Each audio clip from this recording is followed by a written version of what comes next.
There is no denying my love for thrifting, turning something old into something new, discovering hidden gems and being creative. But these projects have become more than just a creative outlet for me. They've become my home, where I feel safe, get to take risks, and make mistakes, and learn from them. This week, I've challenged myself to create something from the least expensive items at my thrift store, placemats.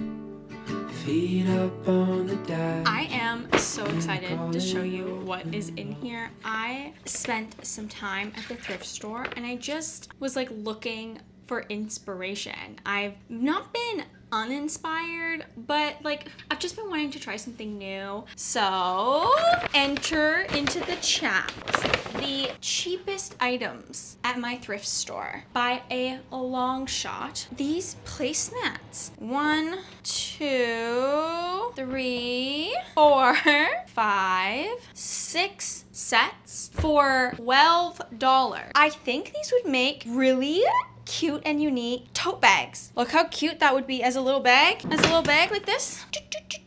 Isn't that just gonna be the sweetest little thing? And I just wanna like figure this out. I have a general idea of what we're gonna do and a direction we're gonna head in. This is just gonna be like a F around and find out situation, I feel like. I don't know how they're gonna turn out, but I have a feeling they're gonna turn out good. I'm not sure how these tote bags will come together, if I'm being totally honest, but I do know I'll need a few things.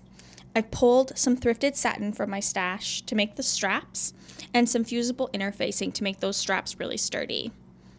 I've also got some thread, jean needles, my quilting ruler, and like always, a pen. This is the game plan. I am going to sew down this edge all the way over and back up the side like 1/4 of an inch. This pretty small, like essentially the size of a seam allowance, to pin down these tassels, going really carefully to make sure that the tassels stay outside of that stitch line. I'm gonna mark a 2-inch gap because that's gonna be my flap and I don't want my flap parts to be sewn down yet. Oh, hi Moo, hi baby girl. So 1 and 2 is here. So I know to stop sewing at those points so that when I fold this over, the flaps are gonna sit the right way. Is this making sense? Because it's making sense to me.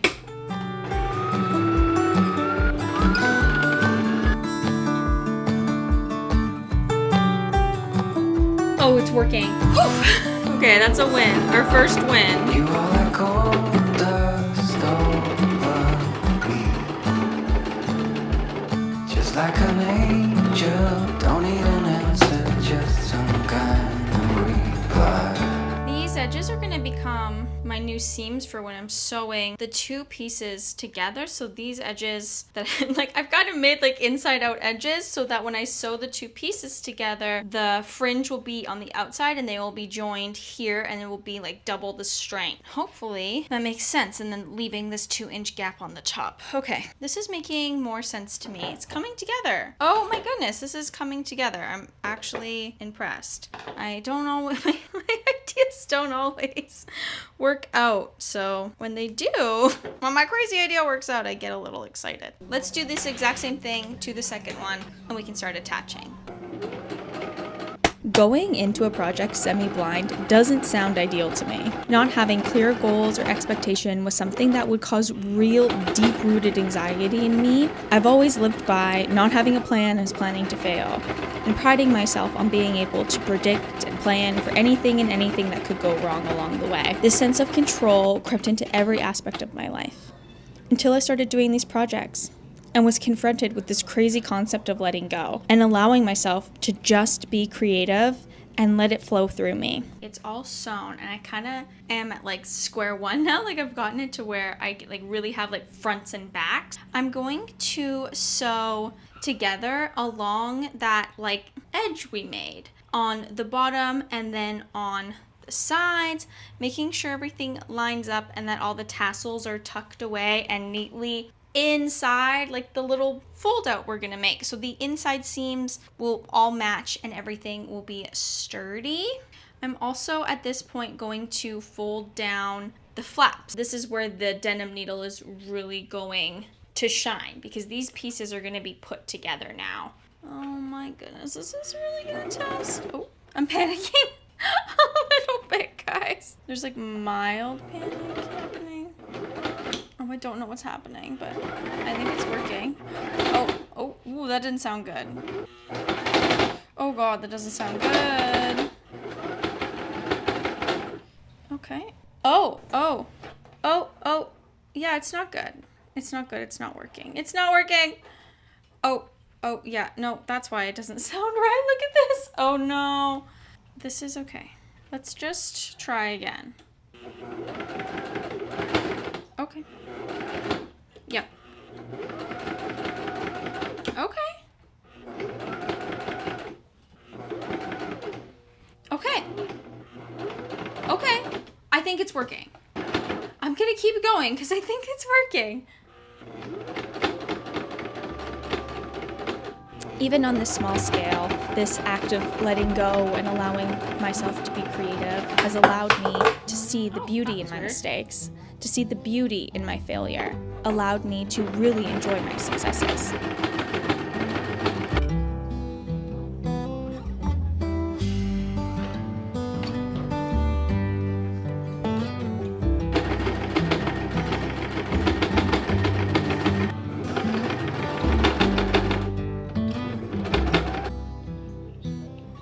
Okay, moment of truth here. All these layers are sewn together. Yeah. Oh, it's cute. Oh, it's cute. It worked. You guys, it worked. Oh, I feel so good. Oh, that rush of dopamine. Look. It is looking so cute. This is exactly what I hoped it would look like.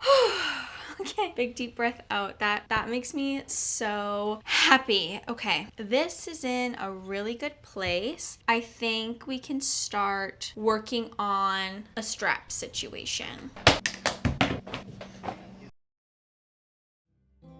When I first started sewing, I could hardly cut a straight line. I would agonize over every tiny detail until I felt so overwhelmed that I couldn't even make a cut, being paralyzed by this deep anxiety that I just couldn't shake. My need for perfection stopped me dead in my tracks, until I took a step back and realized this paralyzed feeling happened to me more often than not. And not just here, and not just with sewing. I would stop myself from going forward if I couldn't predict every possibility. Learning this about myself was only the first step. I had to challenge this in me, force myself to face this, force myself to face what I was so afraid of. Failing, falling short, disappointing you, disappointing myself. The first step here is to cut out my pieces of this fusible interfacing. I'm not gonna be super exact here. I know that my straps are about 1.5 of my quilting ruler. So I'm gonna make this roughly 1 of my quilting ruler so that it's a little bit smaller. Just because of the way this is, I'm gonna need to cut an extra piece here. There's like a soft side and a textured side. I don't know if you're gonna be able to like tell on camera what side is what, but you can really feel the difference when you kind of run your fingers over it. So it's textured side on the wrong side of the fabric. I'm gonna break out my iron again. I'm gonna set my iron to medium for now and see how that goes. And I have a piece of scrap fabric here that's gonna help us. So with the wrong side, like right side's down, the wrong side facing up, I'm gonna take my first strip and put the textured side facing the wrong side here, and then use my scrap fabric as a barrier and iron it down. No, it's not working. Hold on. Can I just do this maybe? 7, 9, 10 maybe? Maybe it needs to be hotter. 1, 2, 3. Oh, it's not working. I'm gonna turn it up. I'm gonna turn my iron up a bit. I don't think it's getting hot enough. Oh, I don't know if it's supposed to get wet. Oh God, oh God. Okay. Oh, I hope that's okay. Ooh, it's really hot. Okay. Oh, that's working. Okay. It just needed to be hotter and it needed some steam. That feels fine. Now you can see like it's sticking. It's fusing. Yes, it's working. Okay, I'm gonna keep going. Oh, it's just the heat too. I don't think it needs that much water, but the heat is definitely working. Okay. Oh, this is so cool. I fused it. Oh, that's so cool. Now that it's fused, my next step is to kind of treat this like bias tape. So I'm going to fold this whole thing in half, roughly, and iron a crease into the halfway point so that I have like a marker. Oh, it feels really sturdy. That interfacing makes this satin like so much easier to work with. Normally I really struggle to iron satin, but this is really making it like super sturdy. The next is to open it up like a book and fold the quarters. So I'm taking the raw edge and folding it towards the center. Now iron this towards that center seam. Oh, this interfacing is making this so easy. Okay. Oh my God, I love this stuff. Interfacing has no fans. I am dead. Now I have that like center crease and then the one side folded towards the center. I'm going to do the same thing with the other side. How are you? Okay, you're gonna hang out? My strap is done. It's looking really beautiful. I am going to very quick everything we did to make this strap to this one, starting with ironing on the interface, making sure my textured side is going to the wrong side of the fabric, folding that fabric in half lengthwise, hot dog wise, to make a crease, and then folding the outside edges to that to make quarters, and then folding it again to end up with a second strap that we can now work on attaching to the bag. I'm gonna attach this in like the simplest way with a box stitch, and I'm gonna hide that box stitch under the flap under the flap we made, just so you don't see it on the outside, but so that it's super duper secure. I think I could have done this step first, and then I would have like been able to not have to fandangle it as much, but it is what it is. I did it in this order, so that's the order it's being done in. I totally forgot to sew these edges together. I quickly ran this through after. It's okay, but I'm gonna do it right. I'm just gonna put a stitch to close this so it all stays nice and nice. My original plan was to do 2, but I like the look of 1, and I'm just gonna do 1 on this one. So I'll run this through my sewing machine real fast. You know, sometimes I get excited and I get ahead of myself, so that's okay. It's okay. Everything's gonna be fine. It's pretty inconsequential. It's okay. Learning to embrace the mistakes has become an ethos of sorts for this channel. Showcasing these moments, showing the messy parts, being imperfect has been a compass for me, with true north set to sharing my success and the failure it took to get there. We have this first one finished, and she is so cute, and I'm so happy with how this one turned out. This is like the perfect size just to take like to the coffee shop with my Kindle and like a pair of headphones and just like a little snack or something. But I do want something a little bigger, and I have all of those options. So I am gonna use these placemats. They're much larger, like in comparison to the pink one, wider and deeper. Like there's a pretty large size difference here.